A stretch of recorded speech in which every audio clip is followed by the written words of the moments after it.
Ya.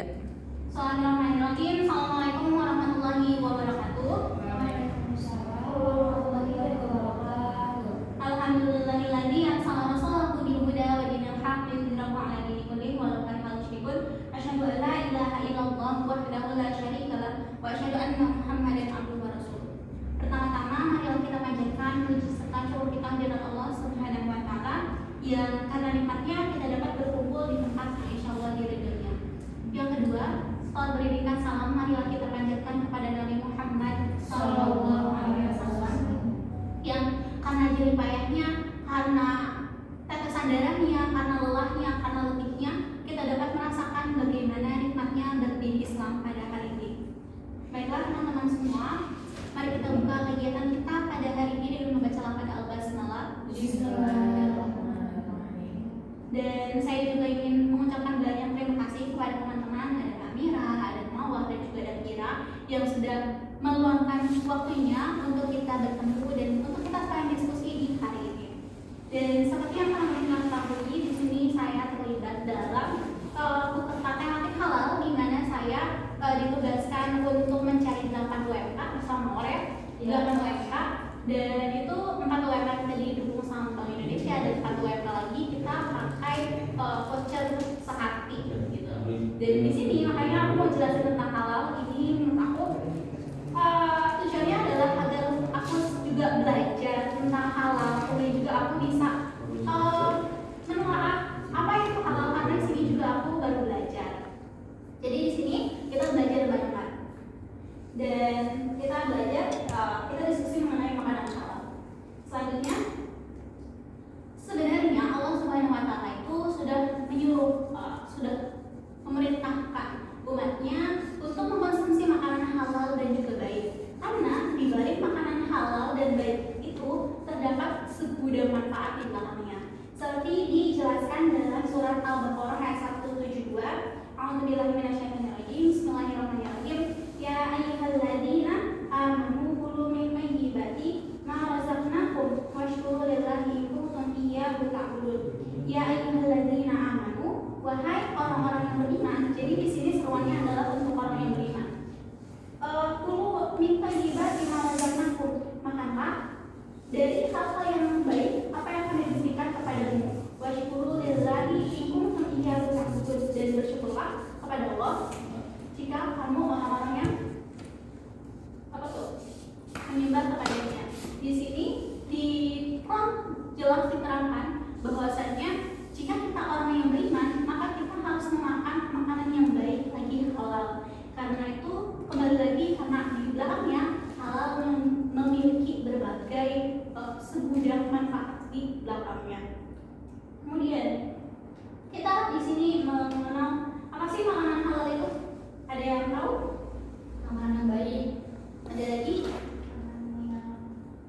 Diperbolehkan untuk dikonsumsi. Khususnya buat muslim. Kalau dari yang Mira? Yang buat sehat ya. Di sini dijelasin bahwasannya makanan halal adalah makanan yang diperbolehkan untuk dikonsumsi umat muslim dan tentunya sesuai dengan syariat Islam. Di halal juga tidak, nanti akan dijelaskan bahwasannya halal tidak hanya berbentuk zatnya, akan tapi juga bisa halal berupa asal muasalnya. Nanti akan dijelaskan lebih jauhnya lagi. Tapi yang jelas, makanan halal adalah makanan yang baik, makanan yang bersih, dan makanan yang sehat untuk tubuh dan aman untuk tubuh. Itu adalah makanan halal. Dan itu semua sesuai dengan syariat Islam, sesuai dengan ketentuan yang ada di dalam Al-Quran dan As-Sunnah. Nah, selanjutnya kita bakal membahas mengenai manfaat makanan halal. Yang pertama adalah menambah semangat beribadah. Di sini ini adalah perkataan seorang sufi yang lumayan terkenal. Aku lupa namanya karena di sini nggak bisa disambungin. Tapi ada di kitab Al-Ghazali Ihya Ulumuddin, Dirut Al-Daur halaman 104. Ini adalah perkataan seorang sufi yang ada kata-katanya itu ada di sini. Kata beliau, ada yang membaca bahasa Arabnya?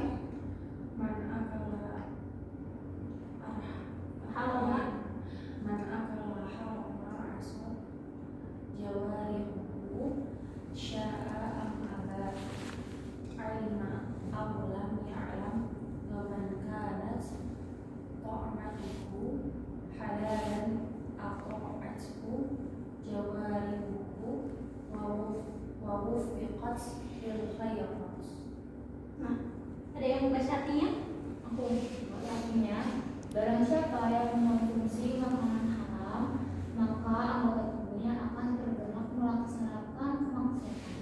baik ia berkenan ataupun tidak, baik ia mengetahui ataupun tidak. Dan barang siapa yang makanannya halal, maka anggota tubuhnya akan bergerak untuk melaksanakan ketaatan dan akan diberi pertolongan untuk melakukan kebaikan.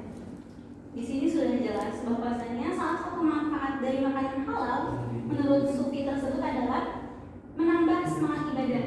Karena jika yang masuk ke dalam mulut kita adalah makanan yang haram, otomatis tubuh kita secara sadar ataupun tidak sadar akan melakukan berbagai kemaksiatan, akan melakukan berbagai pelanggaran-pelanggaran yang ada dalam Islam. Begitupun sebaliknya, saat kita makan makanan yang haram, otomatis tubuh kita akan dengan otomatis bergerak, otomatis akan berbuat sesuai dengan syariat-syariat Islam. Jadi di sini dijelasin makanan itu sangat mempengaruhi behavior kita ke depannya. Begitu pentingnya makanan menurut sufi yang ada di sini. Selanjutnya, manfaat makanan halal yang kedua adalah terkabulnya doa.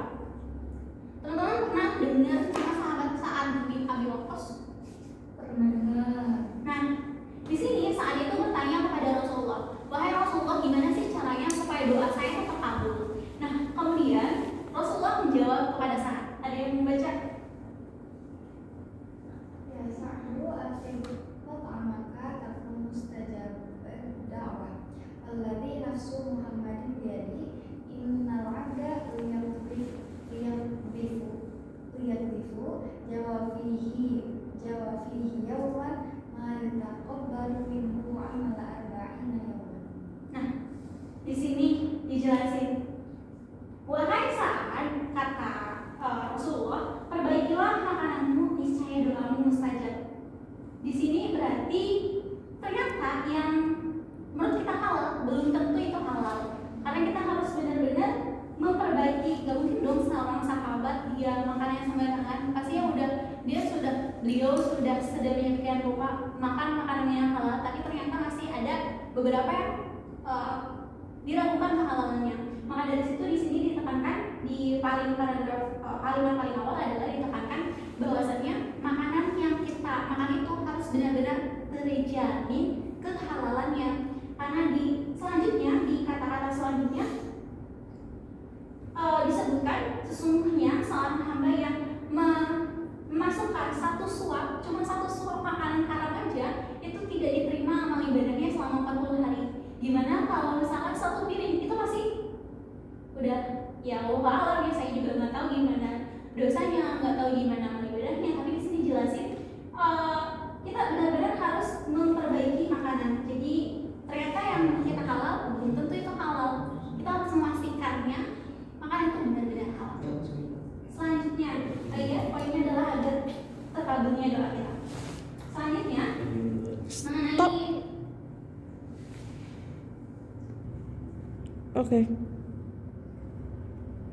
Nah, selanjutnya manfaat makanan halal yang berapa sih? Ketiga ya, adalah menjernihkan hati dan pikiran. Di sini hadis riwayat Abu Nuaim menyebutkan bahwasanya barang siapa memakan makanan halal selama 40 hari, maka Allah akan menerangkan hatinya dan akan mengalirkan sumber-sumber ilmu hikmah dari hatinya pada lisannya. Jadi di sini salah satu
mempengaruhi daya tahan tubuh kita. Selanjutnya, makanan halal adalah keturunan yang soleh. Ada yang bahasa tapi banyak banget ya, dijelasin aja ya intinya. Intinya adalah di sini disebutin dari Abdul Qadir Al-Jailani. Pernah dengar maksudnya nggak? Di sini dijelasin bahwasannya kalau istrinya, kalau wanita sudah terlihat tanda-tanda kehamilan, maka suami harus menjaga makanannya itu dari yang syubhat dan juga haram. Itu akan memberikan fondasi nantinya kepada anaknya untuk terhindar dari yang syubhat dan juga yang haram. Begitupun dengan yang keburukan-keburukan lainnya. Bahkan disebutkan di kalimat ini juga kalau teman-teman mau baca, itu tuh disebutkan bahwasannya sebenarnya menjaga makanan itu tidak harus dari muncul tanda kehamilan, akan tapi dari prosesi pernikahan dari awal banget itu harus menjaga makanan yang masuk ke mulut suami dan istri. Ini tuh akan membentuk ini tuh akan menjadikan anak kita anak yang soleh dan juga taat. Karena orang tua yang taat otomatis anaknya juga akan taat. Dan kalau orang tua itu memiliki pola asuh, memiliki behavior makan halal, otomatis itu akan menurun juga ke anaknya. Gitu sih. Selanjutnya, ini banyak banget sih sebenarnya.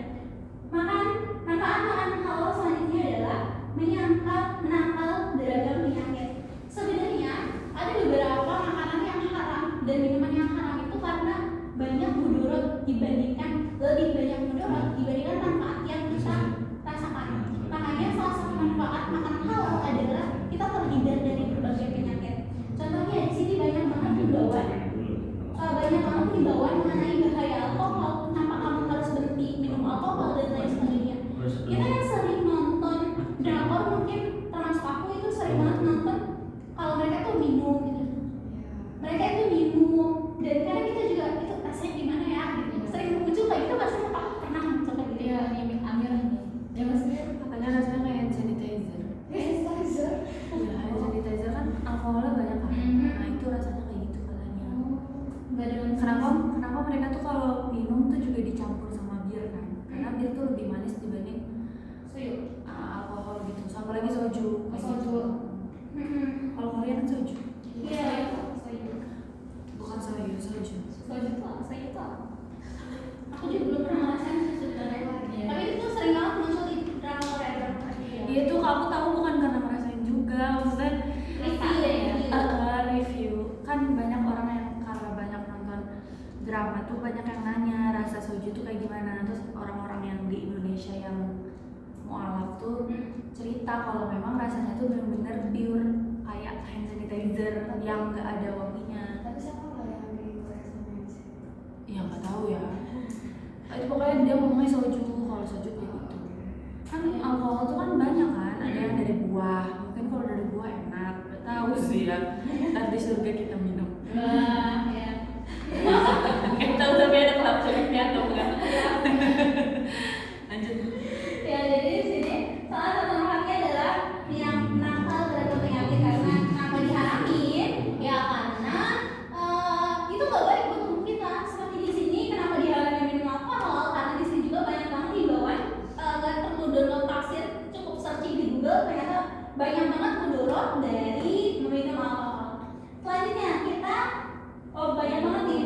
Ada manfaat makanan halal, masih banyak banget. Ada sumber tenaga karena memang di makanan itu kan ada gula yang menjadi sumber tenaga. Pernah nonton kontennya Dokter Tirta?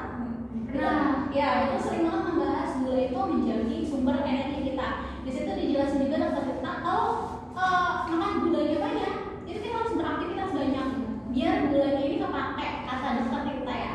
Dan kalau misalkan aktivitas kita sedikit ya, sebisa mungkin kita mengurangi gula kita karena gulanya bakal numpuk. Nah, jadinya kalau makan mie sama nasi itu lebih cocok untuk kuli bangunan dibandingkan untuk kita yang sering di depan laptop. Karena mereka menggunakan gulanya. Kalau kita, ya gitu deh, jadinya numpuk gitu. Nah, selanjutnya mendapatkan ridho Allah. Kalau kita taat, otomatis kita berharap ridhonya dan insya Allah dapat ridhonya gitu.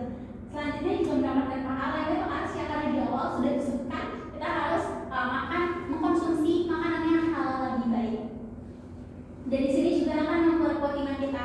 Yang aku tahu iman itu tas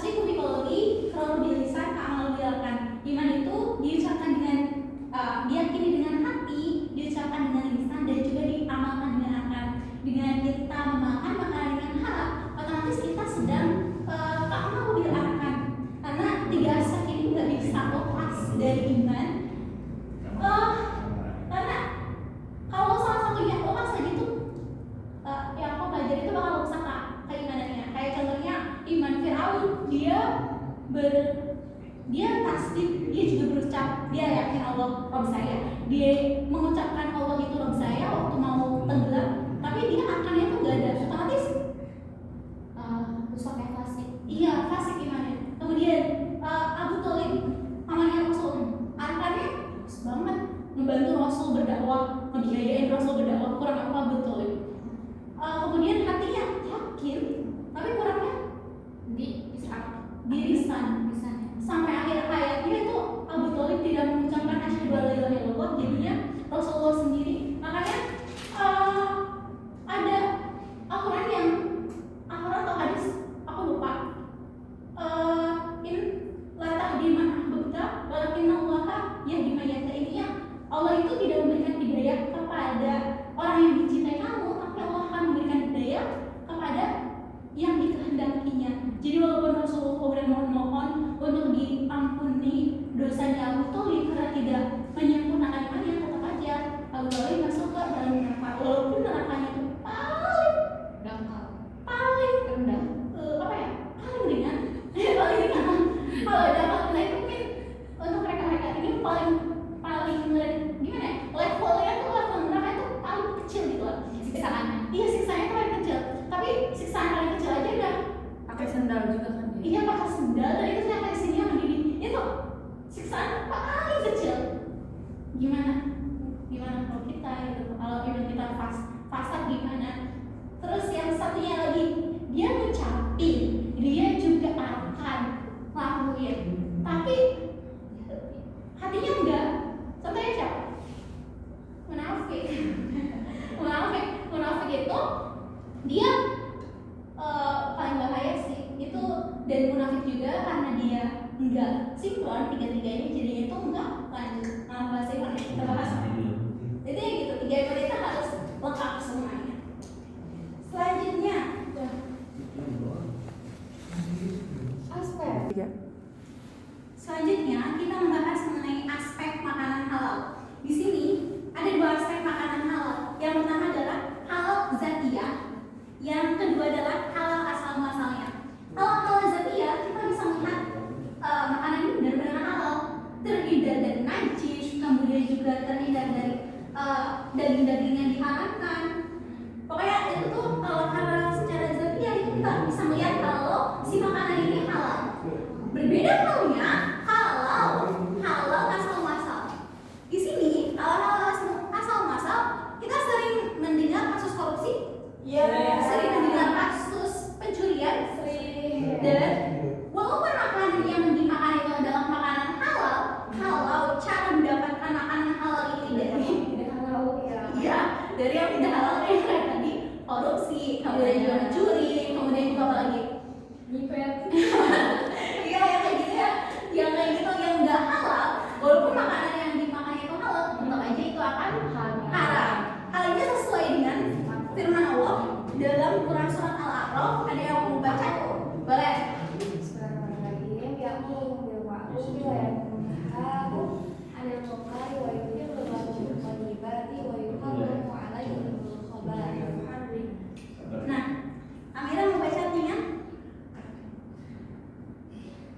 Artinya dia Nabi Muhammad menyuruh mereka kepada yang ma'ruf dan mencegah mereka dari yang munkar, dan menghalalkan bagi mereka segala yang baik dan mengharamkan atas mereka segala yang buruk. Quran surat Al-A'raf ayat 197. Tuh, mencegah mereka dari yang munkar dan menghalalkan bagi mereka segala yang baik. Segala yang baik itu halal, dan mengharamkan atas mereka segala yang buruk. Otomatis kalau cara mendapatkan harta itu buruk, otomatis walaupun makannya halal kan tetap haram. Nah, ini adalah prinsip sehat dalam mengonsumsi makanan halal menurut Islam. Prinsipnya ada 3. Satu adalah Mulai dengan bismillah dan berakhir dengan alhamdulillah. ya, karena jika kita berniat makan ini adalah untuk beribadah, otomatis makan kita juga akan bernilai beribadah. Tidak hanya sholat, tidak hanya zakat, tidak hanya puasa, tidak hanya haji, akan tapi makan juga bisa bernilai ibadah jika diawali dengan bismillah dan diakhiri dengan alhamdulillah. Yang kedua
gitu semuanya.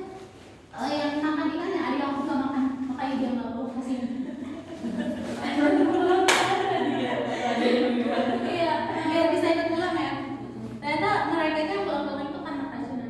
Mau nanya, boleh nggak? Ya, Berarti kalau kita alergi udang dimakan jadi haram. Kan suka. iya, itu kamu suka udang tapi alergi. Sebenarnya itu asal muasalnya tetap aja halal. Tapi karena nggak baik buat tubuh, kita harus menjaga tubuh nggak sih? Kan kewajiban kita untuk menjaga tubuh. Tapi itu jadinya nggak halal atau nggak toib? Kalau kayak gitu. Nggak toib aja sih, bebas. Gitu banget sih kan jawabannya. Nggak toib. Oh iya, nggak tahu soal yang halal dan juga toib. Aku disuruh belajar, makasih ya. Iya, ternyata benar tuh. Hak halal tapi nggak toib buat tubuh kita. Itu ini ya mengenai prinsip sehat dalam mengonsumsi makanan halal menurut Islam. Selanjutnya contoh makanan halal yang menyehatkan di sini. Habis kan? 3. Nah, sekarang kita membahas mengenai contoh makanan halal yang menyehatkan. Ini salah satu contohnya adalah kurma. Nggak sih, ada banyak ini. Di kurma ini kan ada mineral, ada juga gula alami, apalagi Gula alami itu namanya glucose. Glukosa apa? dan teman-teman yang kandungan yang lainnya sehingga kurma ini bisa menjaga metabolisme tubuh. Makanya kurma ini dianjurkan banget 3 butir setiap kali kita ingin berbuka puasa. Selanjutnya ada zaitun sama minyak zaitun, ini juga memiliki manfaat tersendiri. Kalau nggak salah, ini tuh manfaatnya tuh tentang kolesterol, untuk menurunkan kolesterol, itu baik buat kolesterol. Kemudian ikan, di sini ikan itu ada protein, kemudian yang lainnya. Dan manfaat dari ikan adalah apa? Ternyata Apa sih bagus buat otak tuh apa? iya, ada omega. Makanya banyak minyak ikan itu kan. Iya. Mahal lagi. Iya, ikan. Dan juga ikan ini banyak banget Tapi manfaatnya. kalau aku pernah dengar, kalian pasti dengar semua. Iya. Kayak kalau ikan digoreng itu semua proteinnya hal-hal baik yang ada di ikan tuh ternyata hilang semua. Sedangkan ikan itu tuh enaknya digoreng. Gitu. Emang juga ya. Tapi dokter itu menyarankan, bukan dokter Tirta ya, beda lagi. Yang kita bikin itu. Iya, dokter Tirta itu menyarankan untuk dikukus. Sebenarnya ikan tuh dibakar enak. Cuma kan nggak boleh. Karena kalau dibakar itu sebenarnya, kalau kalian mau makan dibakar itu gak apa-apa, tapi kulitnya tuh dihilangin karena si aromnya itu bisa nyebabin kanker. Terima kasih untuk informasinya. Di sini juga ada ikan yang ternyata banyak manfaatnya. Tapi ternyata masalahnya itu tuh kalau digoreng dan juga kalau dibakar itu bakal hilang kandungan-kandungannya. Terus juga ada buah-buahan yang banyak banget, ini tuh mineral, vitamin, serat dan lain sebagainya itu ada di buah, dan ini bagus banget untuk pencernaan. Ada madu yang bisa menjaga metabolisme tubuh kita, sehingga madu sering dijadikan sebagai obat. Kemudian juga ada sayur dan lain sebagainya. Sayur ini termasuk kayak anggur yang ada dalam Al-Quran, apalagi Saya tuh anggur. oh sorry Sayur itu kayak apa? Sayur yang ada di dalam sayur. aku belum tahu sih, kamu tahu nggak? Tadi aku mau ngomongin Aku taunya buah tuh pisang, kan? Terus anggur. Terus apa lagi sih? Yang Al-Quran ya. Yang ada Tin. Iya, tin. ya dan lain sebagainya. Ini adalah contohnya aja yang masih banyak banget teman-teman. Nah selain itu kali pohon kurma. iya Tomat kok. iya sayur, tapi itu ada daluran nggak sih? Juga belum pernah. Ya. Nah di sini ada yang mau bertanya seputar halal, seputar makanan halal. Aku nanya. Oke. Ya, ini kan makanan Iya. yang emang udah fix halal gitu kayak kurma, zaitun, minyak. Kecuali emang kalau dia ngelakuinnya tukang korupsi. Iya. Itu udah nggak mungkin kan. Iya. Tapi gimana kalau misalnya nih kayak buah-buahan ini kayak kita gitu, kayak kan makan ikan nggak jangan kayak buah-buahan ternyata pupuknya itu Babi. dari Babi. babi gitu. Aku nggak pernah dengar sih sebenarnya. Coba kalau kamu gimana menurut kamu? Kalau Itu gimana? Tapi kalau menurut Amira kemarin kan juga masalah wahyu. Iya. Sebenarnya asal masalah itu kan nggak tauhid. Karena kan pakai pupuk babi kan.